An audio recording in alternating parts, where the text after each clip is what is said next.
Okay, that's good.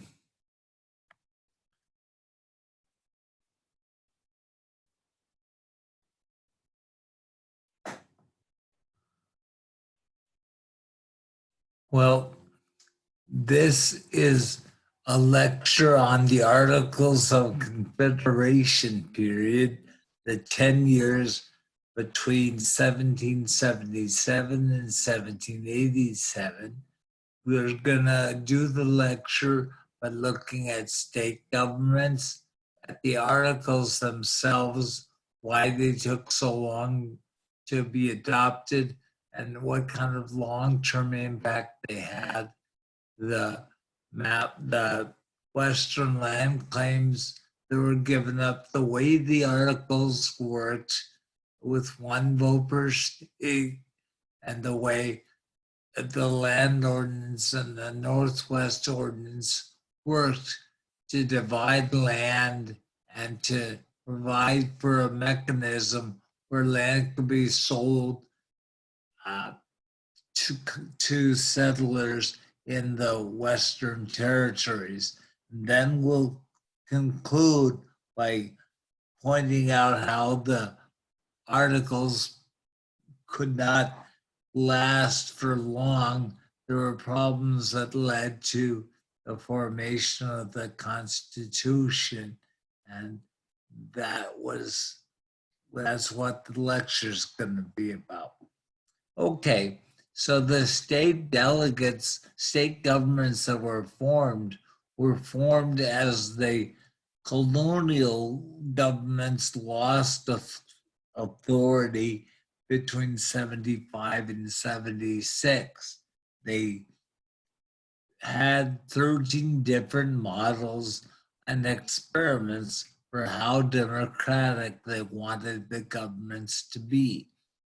There are a variety of levels of democracy employed, with Maryland and their high property qualifications for voting and office holding being the most aristocratic form of government, and Pennsylvania with the most democratic kind of government. Annual elections, one house legislature, no governor, therefore no veto.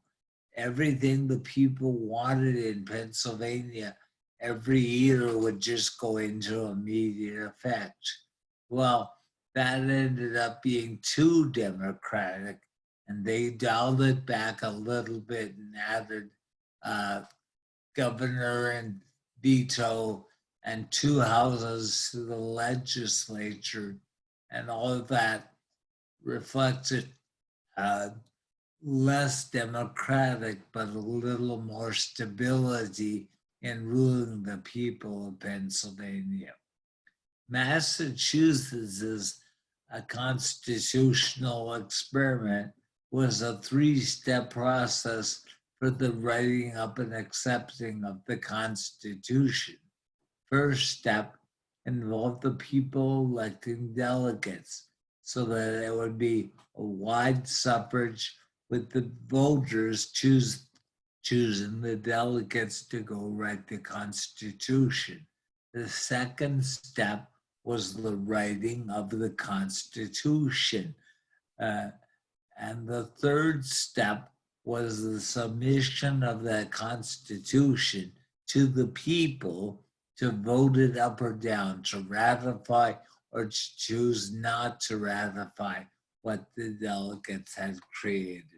And that three-step process was the process used for constitution making in Massachusetts. In 1780, it became the oldest state constitution still in existence and became the model for the US Constitution that followed 7 years later. The Articles of Confederation codified what the practices of the Second Continental Congress were. The Congress had been meeting and had become sort of an ad hoc government throughout the Revolutionary War and the period thereafter. It was always designed to be a confederation, one in which the states remained sovereign and reported to each other as equals. There was a 4-year delay in the acceptance of the Articles, as each state was required to give up Western lands in the period of the Articles. States like Pennsylvania or Maryland had Western boundaries drawn into their colonial charters, whereas most of the other states had Western land claims written into their colonial charter. What Maryland insisted upon was that other states give up their Western land claims, because Maryland didn't want to become a member of a confederation in which they might be swallowed up by a continental-sized Virginia and others. So that's what happened. They gave up the Western lands, and the Articles of Confederation went into effect. The Articles themselves was a one-house legislature with one vote per state. So every state had equal voting rights under the Articles period. There's no executive branch of the Articles government. There were just committees appointed by Congress. No judicial branch, no rights of the people were noted, and the powers given to Congress were fairly vast, but they lacked the power to tax, the power to compel citizens to give money to the state. And that lack, or that absence of that power, led to problems coming up. The Articles period did, however, pass 2 acts that were of long-term importance: the 1785 Land Ordinance and the 1787 Northwest Ordinance. Now, the Land Ordinance divided land into townships and sections. They proposed in the Land Ordinance to divide the Western Territories into townships, 36 square miles, 6 miles on each side, and each of those square miles would be a section and would be able to be purchased for $1 an acre by an individual at the section level. So an individual had to spend $640 if he was going to get land directly from the federal government. But this logical, mathematical, enlightenment-y rigidity led to the division of the United States into townships, and for that we can never be thankful. So when you fly over the United States, it looks like the map on the bottom left in Muskingum County, Ohio. Oops. Sorry. The map on the right shows the means and bounds method that was used in Virginia and Kentucky and parts of Maryland and Ohio, which was less predictable and repeatable. So the Land Ordinance led to a greater rationalization of land distribution. The Northwest Ordinance of 1787 was an out-of-state plan and laid out the mechanism where every state has come into the Union since 1787. When a state is formed, it forms with a territorial governor appointed by the Congress.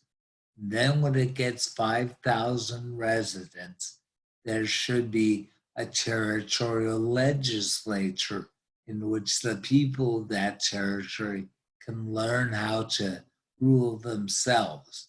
And when you get 60,000 people in the territory, it could apply for statehood.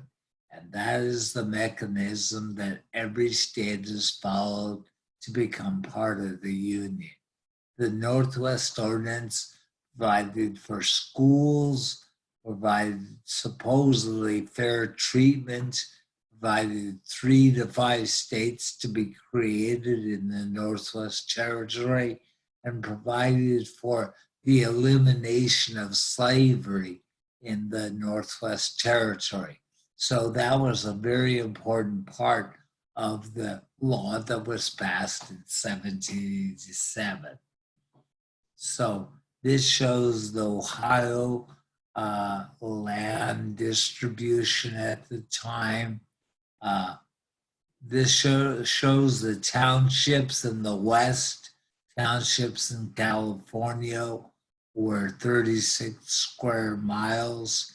And then this shows that even in Santa Cruz County, we were divided into townships and sections according to this map. The problem was that the national government, the Articles government, lacked the power to tax. So every state undercut every other state in foreign trade. So the inflexibility of the Articles government led to problems with trade, with taxation, with governments being able to make ends meet, and led in the long run to Shays' Rebellion, rebellion of disgruntled farmers from Western Massachusetts who basically were complaining that they were being kicked off their farms after having won independence from the British. That wasn't what they were fighting for. But Shays' Rebellion showed that there were real problems with the Articles system. The Annapolis Convention in 1786 was an attempt to address those problems, but so few delegates showed up that James Madison and others decided to call another meeting for 1787 to meet in Philadelphia and there to write up a more thoroughgoing revision of the Articles, which eventually becomes the Constitution of the United States in 1787. Okay, that's it for me. I hope you enjoyed this lecture.